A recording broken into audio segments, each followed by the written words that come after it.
San Sebastian College of Law, pinasunungalingan ang aligasyon ni Madriaga versus BP Sara.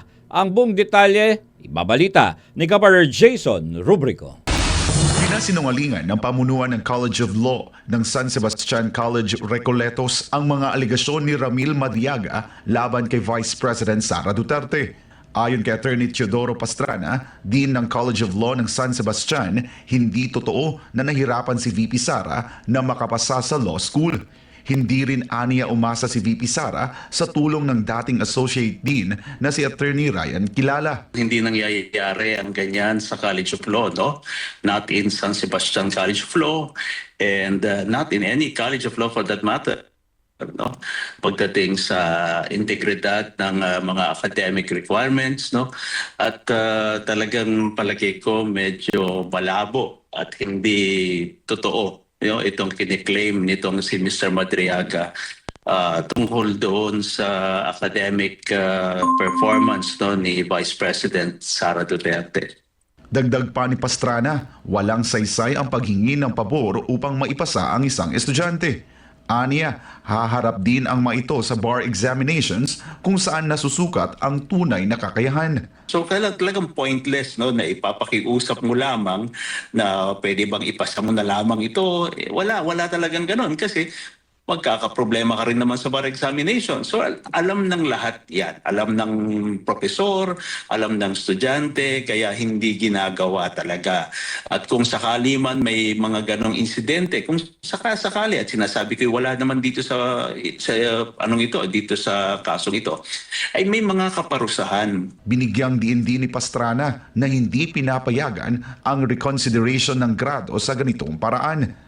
Aniya, ang sinumang propesor na lalabag ay maaaring matanggal sa trabaho. Wala rin aniya siyang nakikitang dahilan kung bakit gagamit ng impluensya si VP Sara noong siya ay estudyante pa lamang. Dagdag pa niya, hindi pa noon Pangulo ang kanyang ama na si dating Pangulong Rodrigo Duterte. Tandaan natin na hindi pa presidente si PRRD nung panahon na yon. Siya ay mayor ng Davao City. Kung titingnan mo, wala pang nakakakilala kay President Duterte at that time, no, outside of the sphere ng Davao City. So, at may mas mga malalaki pang mga, estudyante, anak ng mas kilalang politiko na dumaan din naman sa aming College of Law at papapatunayan ko sa iyo na hindi pinipigyan ng anumang special treatment ang mga estudyante na anak ng politiko, anak ng justice o kung sino mang importanteng tao. Pare-pareho ang pagtrato namin sa mga estudyante namin. Nanawagan si Pastrana sa publiko na maging mapanuri at huwag agad maniwala sa mga hindi beripikadong paratang. May mensahe rin siya sa House Committee on Justice.